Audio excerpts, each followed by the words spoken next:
ir gana izaicinošs jautājums izstāstīt par to, kas tad ir noticis atkrituma apsaimniekošanā valsts plānā, kas noteikts, kur mēs esam, kas ir sasniegts.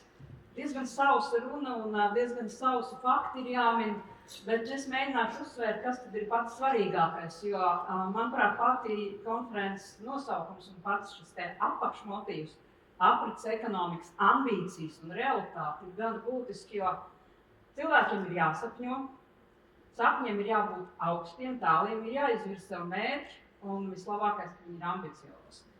Nu, un ja runājam tieši par plāns tātad, kā jau minēju, 8 gadiem, protams, ka mēs zinām arī indikatīvi, kas ir uz doto brīdi izpildīt, bet tāda analīze ir veikta pirmajiem 3 gadiem, kā to arī paredzēja, kā saka, starp novērtējums 21. līdz 23. gads.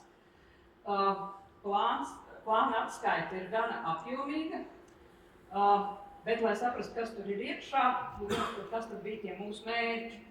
Bet es gribētu īsi atgādināt, ka galvenajā šī plāna mērķi bija novērst atkritumu rašanos, par ko jau runāja arī Kotkungs, nodrošināt, ka šie atkritumi tiek izmantot racionāli un pārdomāt, respektīvi atkritumi, nevis atkritumi, bet resursus. Nākamais solis, lai viņi nav bīstami, tātad, lai viņus var reāli izmantot, nevis domāt, kā tagad viņus iekonservēt un nekad neskarties klāt. Un lai tas, ko mēs apglabājam, paliek vien mazāk un mazāk.